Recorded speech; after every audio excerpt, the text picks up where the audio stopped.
Hello everyone, मेरा नाम है गौरव और आज मैं आपको ऐसे सीक्रेट्स बताऊंगा जो आपकी क्लास के टॉपर्स आपको नहीं बताते। मैं खुद एक टॉपर हूं और ये जो सीक्रेट्स है ना, ये मेरे को टॉपर बनने के बाद पता चले। और जब मैं टॉपर से ये चीजें पूछता था कि यार तुम ऐसा क्या करते हो जो तुम क्लास के टॉपर हो, तुम्हारे इतने अच्छे अच्छे नंबर आते हैं, तो वो कभी भी नहीं बताते थे। क्यों नहीं बताएंगे? सिंपल सी बात है, अगर वो मुझे अपने सीक्रेट्स बता देंगे तो मैं उनका कॉम्पिटिशन बन जाऊंगा, इसलिए नहीं बताते थे।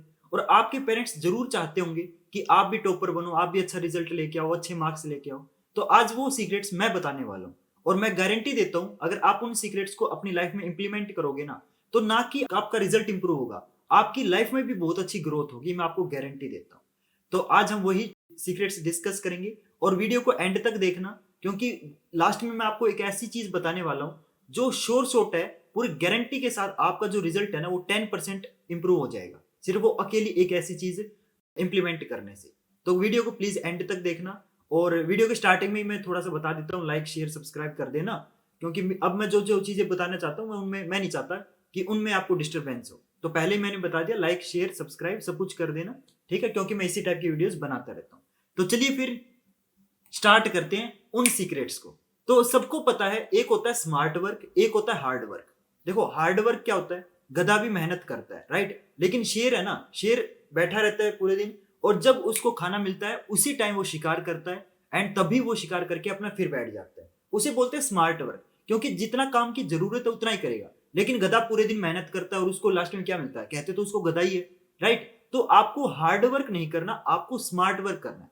अब देखो 20 दिन बचे आपके पेपर के, तो इस टाइम आपको क्या चीजें करनी चाहिए? कुछ बच्चे होंगे जो अभी भी लगे हुए होंगे एनसीईआरटी के क्वेश्चन बार बार करने में, लेकिन इस टाइम आपको सैंपल पेपर करनी चाहिए, राइट? क्योंकि पूरा साल था आपके पास एनसीईआरटी करने के लिए, तो आपने पूरे साल एनसीईआरटी ही की है। तो अब आपका टाइम आ चुका है, प्रैक्टिस पेपर्स करो, प्रीवियस ईयर क्वेश्चंस करो या सैंपल पेपर करो। तो स्मार्ट वर्क करना है, क्योंकि अभी टॉपर क्या कर रहे हैं? टॉपर आपके सैंपल पेपर सोल्व कर रहे होंगे और आप क्या कर रहे हो? आप एनसीईआरटी सोल्व कर रहे हो। तो ये एक फर्क है, एक एवरेज बच्चे में और एक टॉपर में। अब देखो, एवरेज बच्चे में और एक डफर बच्चे में जितना गैप होता है ना, उतना एक एवरेज और एक टॉपर में नहीं होता। डफर को एवरेज बनाना बहुत मुश्किल है, लेकिन एवरेज को टॉपर बनाना उतना ही आसान भी है। तो बस आपको ये जो चीजें है ना, जो स्मार्टनेस होती है, वो इंप्लीमेंट करनी है अपनी लाइफ के अंदर। तो आपको क्या करना चाहिए? आपको सैंपल पेपर करने चाहिए इस टाइम। क्लियर? ये चीज पता चली आपको? नेक्स्ट आता है लेवल अप योर सेल्फ। इसका मतलब क्या है? अब बहुत सारे ऐसे बच्चे होंगे जिन्होंने ना एनसीईआरटी बहुत अच्छे से कर ली होगी और वो ना सेटिस्फाई हो गए होंगे कि यार मेरे को एनसीईआरटी आती है, मैक्सिमम पेपर एनसीईआरटी में से आता है, 95 तो मेरे आ ही जाएंगे। तो ये आपकी मेंटेलिटी नहीं होनी चाहिए। अगर आपने एनसीईआरटी कर ली तो आप अपना लेवल इंप्रूव करो, आप एक लेवल और ऊपर जाओ। मतलब आपने एनसीईआरटी कर ली, आप आर एस अग्रवाल करो, आप आर डी शर्मा करो। क्लियर? तो आपको हमेशा लेवल अप करते जाना है। आपको ऐसे नहीं सोचना है कि यार मेरे इस लेवल पे आ चुका हूं, मेरे को बस 100 में से 95 चाहिए, बस मैं खुश हूं। ऐसी मेंटेलिटी आपकी नहीं होनी चाहिए। अगर आप 95 के स्टूडेंट हो तो आप ये सोचो कि मैं अब एक नंबर कैसे इंप्रूव करूं, 96 पे कैसे जाऊं, 97 पे कैसे जाऊं। ऐसी मेंटेलिटी होनी चाहिए आपकी। क्लियर? तो यही चीज होती है एक टॉपर में और एक एवरेज बच्चे में, बस यही फर्क होता है। तो आपको टॉपर बनना है तो आपको खुद को लेवल अप करते ही रहना पड़ेगा। नेक्स्ट है आपका प्रैक्टिस इज द की। बहुत सारे बच्चे होंगे जो जो है ना इस टाइम क्या सोच रहे होंगे कि यार मैं ना प्रैक्टिस नहीं करता हूं, और वो सबसे घटिया मेंटेलिटी है। मैथमेटिक्स जो एक ऐसा सब्जेक्ट है, साइंस ऐसा सब्जेक्ट है जो सिर्फ आपको प्रैक्टिस से ही आएगा। चाहे आप सोशल साइंस ले लो, चाहे हिंदी ले लो, वो सारे क्या स्टोरी बेस्ड चैप्टर है, चैप्टर नहीं सॉरी, स्टोरी बेस्ड सब्जेक्ट है। तो उनमें क्या होता है, आपने स्टोरी समझ ली, क्वेश्चन कर लो। लेकिन मैथमेटिक्स हो गया, साइंस के न्यूमेरिकल हो गए, ये सारे प्रैक्टिस बेस्ड है। जितनी ज्यादा प्रैक्टिस करोगे उतनी ही कम है, क्योंकि कितना भी कर लो प्रैक्टिस कभी खत्म नहीं होती। And practice makes a person perfect. बहुत सारे लोग बोलते हैं practice makes a man perfect, लेकिन लड़कियां भी तो परफेक्ट होती है ना। तो practice makes a person perfect.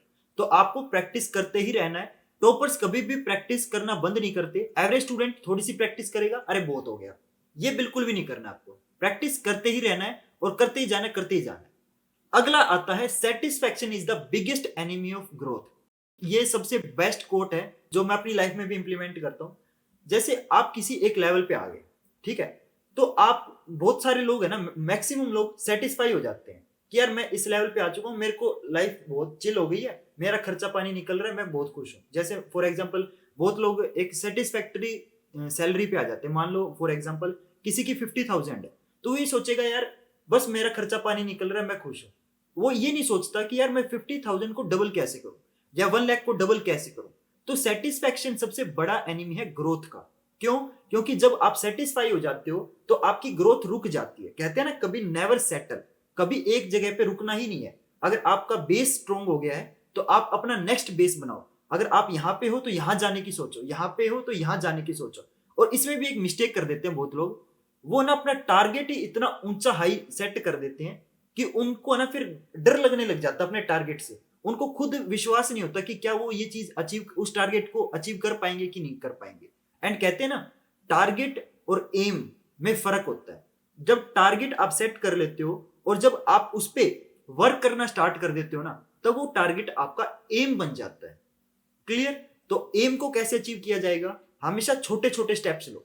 अगर आपको एक चैप्टर आता है तो दूसरे चैप्टर पे स्विच करने की सोचो, दूसरा चैप्टर हो गया तीसरे पे जाओ, ऐसे धीरे धीरे। अगर आप एकदम ऐसे सोच लोगे यार मैं एक रात में ही ना पूरा सिलेबस करूंगा, इम्पॉसिबल है। हाथ पे कभी भी पेड़ नहीं उगता और पेड़ कभी भी एक दिन में नहीं उगता। क्लियर?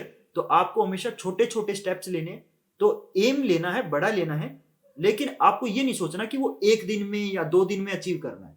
हमेशा एम को प्लान बनाना पड़ता है। टारगेट को एम बनाना है, एम को प्लान बनाना है। प्लान कब बनती है? कोई भी एम प्लान कब बनेगा?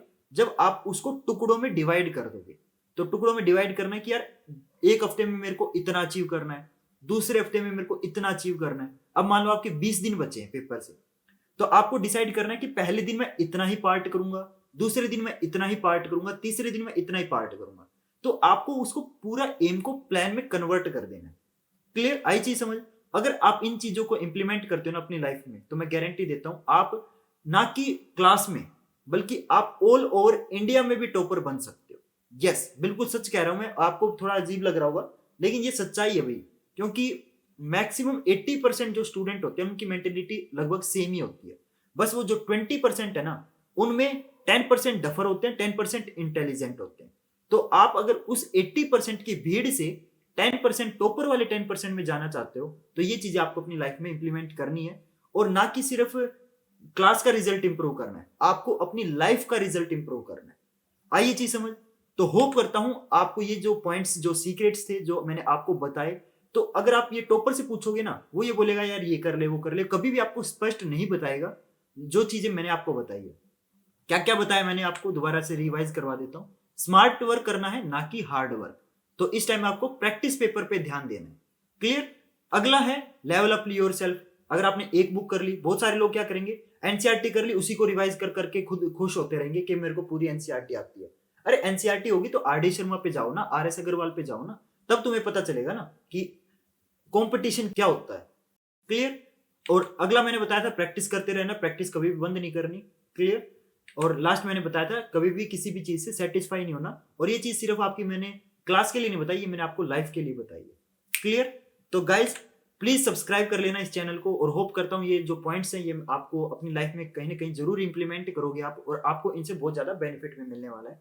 अगर कोई बच्चा मेरे से डायरेक्टली बात करना चाहता है तो यहाँ पे मेरी इंस्टाग्राम आईडी लिखी हुई है, तो इस पे आप मेरे को मैसेज कर सकते हो। बहुत सारे बच्चे मेरे को दिन में बहुत सारे मैसेज आते हैं और मैं उनसे बातें भी करता हूँ। और मेरे को आप सबसे ना बातें करना बहुत पसंद है, क्योंकि आप मुझे देख पा रहे हो, मैं आपको नहीं देख पा रहा, मैं बस एक कैमरे को देख रहा हूँ। तो मेरा भी मन करता है यार मैं आपसे बातें करूं, कि कोई स्टूडेंट या कोई भी बंदा मेरे को देख रहा है तो वो किस टाइप का है, मेरे को जानना होता है। तो प्लीज यार मेरे को मैसेज करो, मेरे को बहुत अच्छा लगता है। ठीक है गाइज, मिलते हैं फिर नेक्स्ट वीडियो में नए टॉपिक के साथ। प्लीज कमेंट करके बताना कि आपको ये वीडियो कैसी लगी और अगली वीडियो किस टॉपिक के ऊपर चाहते हो, और प्लीज सब्सक्राइब कर लेना। तो मिलते हैं फिर नेक्स्ट वीडियो में। Thank you.